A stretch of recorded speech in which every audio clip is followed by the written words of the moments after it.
got woken up the morning of day 4 really early at like 4:30 or so, just with huge crashes of thunder and lightning. The tent was lit up like it was daytime at some points. The storm was so bad. Well, I sat up as best I could in that tiny little tent and did a quick check around the edge, made sure I was still waterproof and nothing was wet, everything still looked good. So I just rolled over and did my best to get some more sleep. Turned out a few hours later that Hammy wasn't so lucky. I was up before Jeff on day 4, mostly because of the water running through my tent. The spot I had chosen was not really impervious to the sheet flow of water coming down off the drive that was above me. So yeah, I was getting pretty wet. It was while I was debating what to do that I could hear something else going on in camp. It sounded like Hammy might be up already. So I stuck my head out the front of the tent, and sure enough, Hammy was up. In fact, he was already half packed up. Yeah, we sort of tried to pack up everything as best we could to sort of protect our electronics and hopefully keep them dry during the rain. Packing up camp when it's raining is unfun, and basically I was able to keep my sleeping bag mostly dry and my ground sheet sort of dry, and the tent itself though was soaked. My riding boots were soaked. I had them kind of sitting under my panniers, and that was ineffective, and so I put my feet into wet riding boots first thing in the morning. My riding gear was not bad, but starting off with wet hands and feet doesn't help. So he was already in pretty grumpy mood, and so was I, because it was coming down in buckets, and we had to pack up camp in this. There's no way that I can pack up the tent I have without the inside of it getting wet, at least somewhat. Hammy had considerably more wet gear than I did, so it was with pretty sour spirits that we actually headed out of that state park campground. We had a little bit of trouble getting out of Spokane, because even just navigating in the pouring rain with the steamy visors and stuff like that wasn't really that much fun on a tiny little GPS screen. To make matters even worse, we kept getting lost trying to leave Spokane. We couldn't get on the right road to get out of town. My visor was fogging up, the rain was coming down, and this rain was really coming down. That's one of the reasons we don't have any video of it, is it was coming down so hard is I didn't want to put my helmet cam on. I was worried it would short out. Well, eventually we did manage to find our way out of Spokane, and we decided right then and there that until the weather improved at least a little bit, we were going to stick to the interstate. Visibility was crap, and again, we were kind of grumpy. The first stop at day 4 was Tokyo, Washington. And to me, it was almost straight out of The Right Stuff, I think, comes to mind. Like the movie where Chuck Yeager breaks the sound barrier and there's all the test pilots.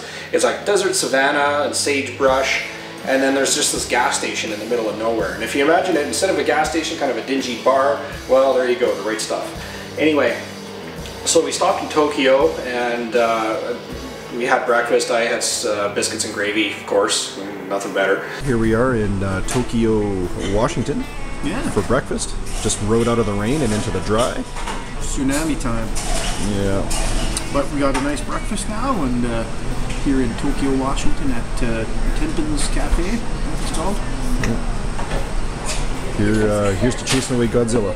So we tried to wait it out at Tokyo for, geez, I bet you the better part of an hour, maybe even a little bit more, but the rain didn't seem to be letting up, so we just pushed on. In fact, we kept heading west until we got to the Columbia River, and that was finally when we saw the first little bit of sunshine. So we pulled over to mark the occasion with a few pictures.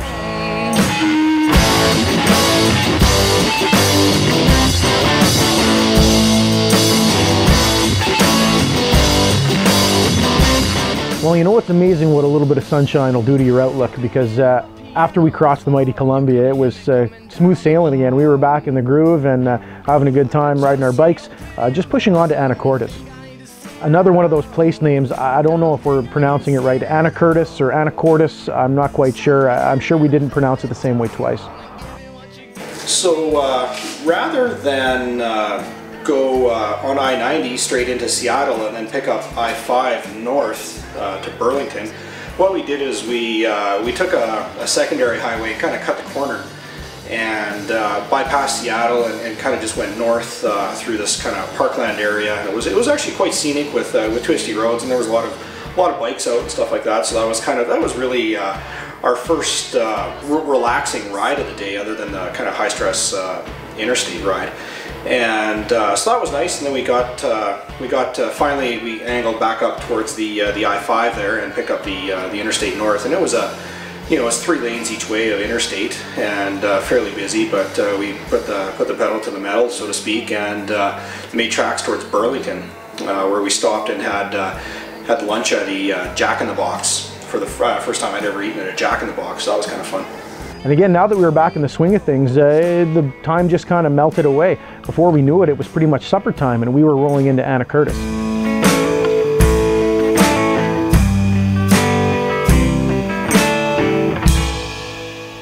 Anacortes is a nice town, and we rolled in and we were starting to sort of look for a campground, and for the first time ever on a big trip, we sort of made the decision to not camp.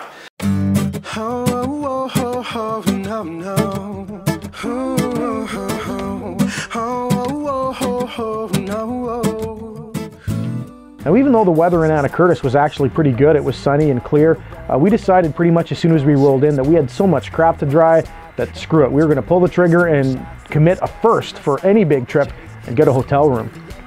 And that proved to be a little bit of a challenge even in the off season. We had to try a couple places before we found room, but eventually we ended up getting a villa at this one place right across the street from the ocean and the lumber yard. We ended up with the villa suite, as it were, and which is quite nice. It had a kitchen, a living room, 2 bedrooms, so Jeff's zone of exclusion from my snoring was still in effect. All right, so we made it. We are here in Anacortes, Washington, just off of, well, on the coast, quite frankly. That's the ocean right there, as a matter of fact. And it was a heck of a ride today. We made a lot of miles. We made it all the way from Spokane here today. We got up at 6:30 and just booted it as bad and as fast as we could. But here we are in Anacortes, and we are soaking wet because last night we slept in a tsunami and it was still tsunamiing this morning. Everything we have gear-wise as far as camping stuff is soaking wet, and then we rode through the rain for probably the first 4 hours of today, so that didn't help. So we did another first for big trip 20 for any of the big trips either, actually, and we got ourselves a hotel room. So I'm just going to take you, well, not even a hotel room actually, a little kind of villa thing, I don't know what you'd call it. It's way nicer than we need, that's for sure. So what we're currently doing here on our little deck balcony is drying out our tents because they are still soaking wet. We had to roll them up and put them away wet. So we're going to try and get those dried out so we can get back to camping mode tomorrow. Now this is inside our lovely villa. There's Captain Hammy. And we're in a nautical theme, hey, because we're on the island. So he's Captain Hammy and I'll be Bosun Whitey, I don't know. I prefer Ensign Jeffrey. Ensign, giving her shit, sir. So we're charging everything we own. There's my helmet charging. We got the netbook charging over there, Hammy's iPod, the GPS, you name it, and it's plugged into the wall. Everything came out of the panniers and the bags, and everything was just out and drying. There was tents and sleeping bags and ground sheets everywhere around this villa suite. I'm sure if the owner would have walked in, he would have been less than impressed, but it was just stuff drying out. It wasn't like it was a big ordeal or anything like that. So we were happy to have things dry. We turned on the heat. We turned the heat up as high as it would go, and just basically proceeded to try to get dry. So after we started warming up a little bit, had our showers and a couple of rums, we were starting to feel pretty good about our situation. We were living like kings in a great hotel room. And we decided that we were going to walk down Main Street sort of thing and see if we could find some seafood. We ended up at this restaurant and it was quite full, which for like a Tuesday in the off season we thought was a good sign. So we went in and we just ended up sitting at the bar.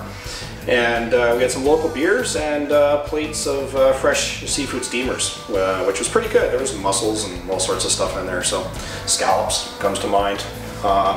So yeah, we pigged out on seafood and local beers before heading back towards the direction of our hotel. So after a couple of beers and the fresh seafood, we hoofed it back to the villa. Now we were about halfway back and we see a sign for this tavern right up the way, and all we had at supper was beer. And you know, darn it, I was feeling like a rum. And I didn't want to walk another 4 or 5 blocks to the hotel room to get it, so we decided to pull into this tavern for a quick rum. So we pop into this tavern, and it's a pretty taverny looking, you know, there's lots of coolers, lots of beer, a couple locals, you know, had the right dank, you know, we thought it was going to be a good place. And so we sit down and order a couple of rum and cokes, and this was a weird kind of tavern because it only served beer. We sit down at the bar and waitress comes over and 2 rums please, and sorry, we don't serve hard liquor. Well, it's a tavern, isn't it? What do you serve? Beer and wine. Well, looking around, this didn't look like the place that did a lot of business in wine, if you know what I mean. So we decided to have a couple more beers before heading back to the hotel room. After watching a couple episodes of The Simpsons and having a couple of rums, we decided that we should explore Anacortes a little bit more on foot. And so we packed up the cameras and went for a walk. We ended up down by the wharf where they have all the boats and stuff like that. So we did a couple of quick diary cams and shot some photos and generally just kind of pissed around a little bit before heading back to finish off our bottle of rum. Hambone. Yo.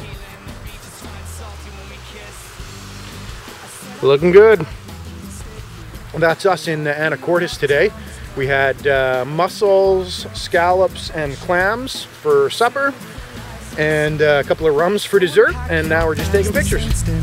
No more running from town to town. And now that we've arrived so safely, baby, you can lay me down. Lay me down. Lay me down. No, lay me down. Lay me down. Well, once back in the room, we decided to treat ourselves to a couple of rums and pretty much spent the evening drying out our crap, charging up our equipment, and having a few rums.